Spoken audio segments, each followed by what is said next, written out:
So, So I appreciate you coming back. Just go ahead and introduce yourself to everybody and just kind of let them know what your thoughts are. all right, guys. For those who don't know me, I'm Michael Fitzgerald. Everyone calls me Fitz. Been bowling out here in the Phoenix area now pretty much since 2001, but I took a long hiatus. Came back 2015-ish is when I started bowling again. So kind of since then, I guess, it's just in the area, enjoying myself. So now that you're here, you bowled last year, you're back again this year. What do you see out there? You haven't bowled yet. You know, we're Friday afternoon now, 2 p.m. squad. We have about 50 bowlers out here. Yeah, I mean, the turnout this squad is bigger than I expected it to be. I thought, I was watching live streams yesterday and everything like that, and there was smaller squads, and it made sense because it's, weekday, morning and afternoon. Now, we expected the Friday squad here to be a little bit, bigger than what the morning squad was for sure, because people can take off from work now.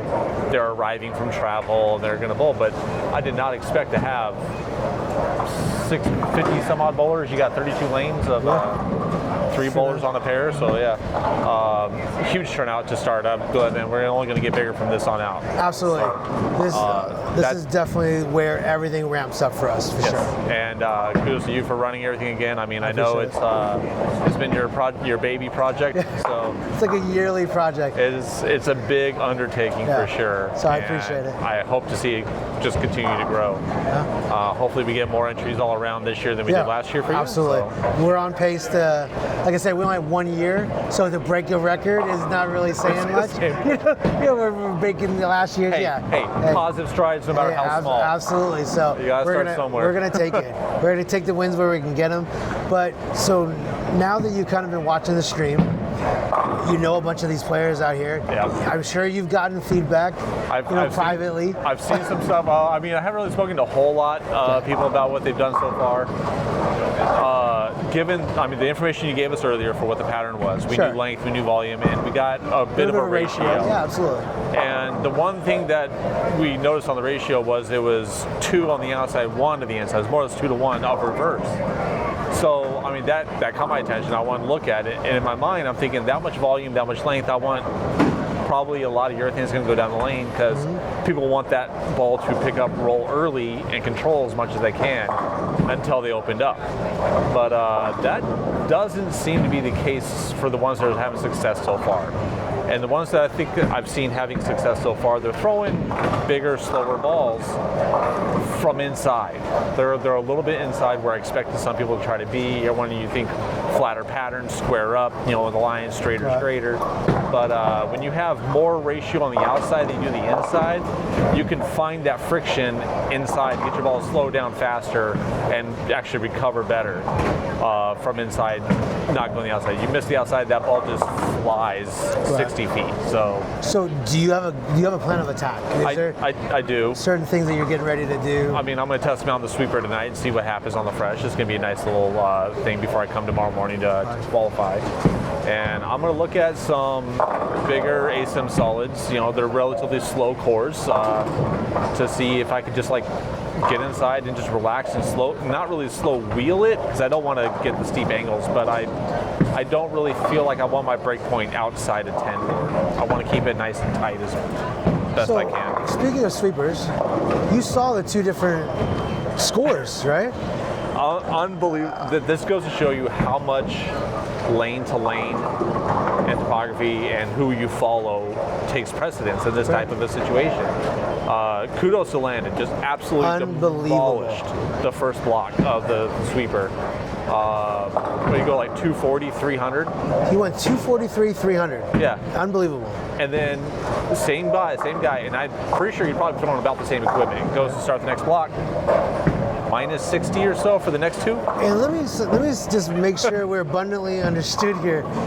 We didn't redress. It was only a 2-game sweeper, so we went fresh at the 6 o'clock squad. We didn't redress. We floored again at 8:30. Quote unquote the burn, which is in reality, it's only game 3 and 4. So, and also there was a misunderstanding. Each sweeper is independent of each other. So I had some people debating on bowling the 8:30 due to the fact that Landon put up such a monster score that the $1,000 purse for first was out of reach. So when I explained to them, Landon's already been paid the 1,000.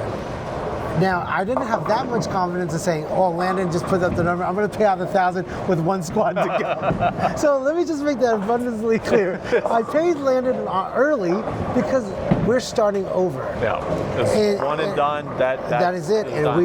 you guaranteeing another $1,000 at 8:30 at a 1-in-6 cash ratio. Now, just for the people that didn't watch, that next first place check was 420. It was a 120 pin swing. And nothing taken away from Justin Simmons. It was just right over our shoulder over there. He won 1,000, shooting 420. Nothing wrong with that. So just for, if you are in driving area and you're already planning on bowling main event, or you've already bowled the main event, should they not bowl the sweepers tonight? Absolutely bowl a sweeper. You can do it like I'm doing, just maybe like get a look at how the things are playing, what's going to work when you get ready to come back to your qualifying squad the next day. Right. Hopefully have a better game plan, or just straight up $1,000 top prize for 2 games. Like anybody can do it, and it's only $100, and it's cheap. Like you won't get that kind of a payout straight up for just a quick, and you do it twice in one night. Yeah, within 3 hours, 4 hours, you're done. You're done. You bowl 4 games, and you have a chance at $2,000 just like that. So, not including the crisscross doubles, not including all the brackets, high game pots. So much side action going on this year. Now I don't remember like bowling last year. I don't remember all the side action stuff that was going on. I knew there was some stuff. I listened. Yeah. You guys asked for it, and if you're gonna look, I put it this way: as the host of this tournament, the whole premise was not just a tournament; it's more of an event, right? That's why we have our action matches. Yeah. But the one thing is, I value bowlers' times and their travel money.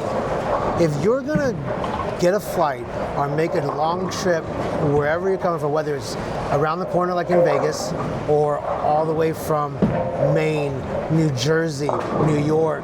We have people from Singapore and Canada here. Okay, Australia. So, look, I don't want you to fly out here to bowl just the main event. No. So I'm hoping and I'm projecting with brackets, side pots, and all the sweepers that we have a 6-figure payday this year. I think we're gonna have a $100,000 plus prize fund. Now I don't know because we're not even halfway through the event. But if everything trends the way it is, and the belief is in the sweepers and the brackets and all that other action, it's very possible. Now, I did want to ask while we're on the subject of the side action, the crisscross doubles. Yes.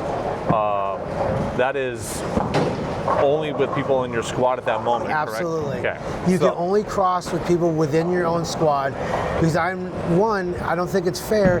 People that have already bowled, I'm just going to pick up those guys' scores and just dump onto yours. I would think like you would have to make sure that the people you're signing up with haven't bowled yet. Right. So, but for your squad only, this is great. Makes it nice and easy right then and there. It's simple. And you see a lot of jockeying. Oh, you're bowling the squad? Do you have 8 players yet? I looked on the list over there, and like the top, and now the Brett Wolf bowled amazingly. So it's not and he's Brett Wolf. Right. So it's no surprise that people are asking to bowl this doubles with him. But when you look on the list, you got Chad and Brett in on the left side of the column for the top 7 spots yesterday. Now is this payout for the entire tournament, or is it also per squad? So what it is the main event, we do a beat the board, all 7 qualifying squads. Yeah. Sweepers has its own beat the board with 4 separate squads. Yes. But it's all combined, but the main and the sweepers do not mix with each other. No, I'm talking the cross, the doubles. Yes, all 4. Doubles is all squads within that same event. So right now you're looking at having to beat the guys that are up there right now. Okay, currently, good to know. But the good thing is, let's say you are 1-2 after 6 and 8:30. You can come back today. You bowl the same guys 1-2. You can, in theory, have the same partner and the same 2 guys and cash all 4 times and take 1, 2, 3, 4 if you throw a big enough set. I'm just going to make sure my partner doesn't do what like Sam's doing right now, who's already in the cut. He's just coasting. He's testing things out and trying. So he's bowling right now. He's rolling a ball right now. He's experimenting. Whether or not it's his mindset, I don't know, but that's what it looks like. He's just going through the paces, trying to figure things out. Figure things out. He's like I said, he's in the cut. He's trying to figure out what's happening as the pattern gets played more often, Right. what's changing over games and over days, because he's preparing himself for Sunday at this point. There's Theo, my tournament director, which, trust me, when I say this, I could not do this without Theo. The man does everything possible. Kudos to him, to everything he does for the bowling community So out here. I will tell you this, like, it's a crazy relationship that Theo and I have. I do the heavy lifting 361 days a year. I'll take on the first 361. The day my tournament starts, Theo, here you go. It is all yours. I'm out. And Carl just walks around shaking hands and kissing babies. That's all I want to do. So, I mean, I do a little more than that while I'm here, but for the most part, I put it on Theo. Yeah. And another guy is Aaron. This guy has helped me so tremendously here at the tournament site, and obviously behind the scenes. So there's just so many people that help this, and you and Virginia are prime examples of the support you've given me over the last 2 years and helping me gain more bowlers and get more attention. Well, yeah. So I appreciate it. We've known each other since 2002. Yes. Yeah. So we did. Yeah. It's been quite a journey. Maybe 2003, 2004, somewhere around there. Either way, so obviously, like everything you do in the support of the bowling community is like it's people like you that make this community so huge and so great. And I can't thank you guys enough. I mean, I never get to bowl for that much money in the scratch event. Sorry, I'm going to put up the air. Hybrid. It's very interesting for me. I like it. It's great. But yeah, to have this opportunity in my own backyard, and now with you and Theo doing this stuff, we got 2 a year in our backyard, which is great. Yeah, hopefully and I hope it continues to go. I mean, we got the talent out here is unbelievable. It's ridiculous, the amount of talent. I mean, look at our action match tonight. Oh yeah, you got two amazing righties versus 2 absolutely phenomenal, like Hall of Famers on both sides. Absolutely. Bowling against each other to this match. So. Drew's probably going to get a little salty about that because he's been slighted out here for the Hall of Fame. Yeah, he deserves it. For the local Hall of Fame. He deserves it. He deserves to be in. But he's National Hall of Fame. Absolutely. Like, everything he's done. I mean, you don't get to that point without having, Oh, his resume is ridiculous. Resume is absolutely obscene. Absolutely ridiculous. And another guy who I've known since 2001-ish. So, I mean, and then, and paired up with him is another lefty Hall of Famer, Brett Wolf, who just owns all of Arizona at the moment, is how it feels. At the moment. Well, I mean, for sure right now. He did take a little bit of break after, But when he wants the ball, he owns it. Oh, yeah, absolutely. So, yeah. He owns me right now, that's for sure. I've faced up against him at least 3 or 4 times in a match in eliminations recently, and no matter what I do, he's just right above me. It's You call him Daddy Brett? No, I do. I'm not Hardesty. I don't call him Daddy Brett. No, but I did start a petition where I don't have to actually bowl against him anymore. Okay. So please sign, like it. That's funny. Brett's an amazing competitor. I love bowling against him. He's Kyle so down to earth. Kyle on the other side, Kyle King and Matt Jones, like. Combined are probably close to 1,000 honor scores between all 4 of them together. I think that might be light. That's low. Yeah, I think that might be. Matt Jones has like 230 honor 300s on his own. Yeah, I don't know. I mean, the numbers are dumb. Yeah. So I mean, I'm not one to take precedence or like to say 300s what determines who's a good bowler and who's not. But when you have over 200 of them in your career so far, you're doing something right. You have absolutely established yourself. Yeah. I'm a 10th of that number. Well, your resume is fairly good. I'm still trying to work on it. Let's see if we can keep it going. That's for sure. But I mean, Matt and I are basically the same age. You got 10,000 up for grabs right now. That's going to be the biggest prize pot I can get if I can get it. There you go. All right. Well, and then you got Tim Cagle here. What can we say about Tim? He's for anyone that doesn't know, Tim right behind the camera, right there, walking by. Great guy. You know what? Give the shirt off your back if you had it. Yeah, absolutely. And I will tell you, what a run of tour trials for Tim Cagle. Dude, he turned so many heads. Like, for anyone if who you didn't know who he was, you do know him now. You know who he is now. And absolutely. Like, let his style throw you off. That's fine. The boy can bowl. You sleep on him, you're in trouble.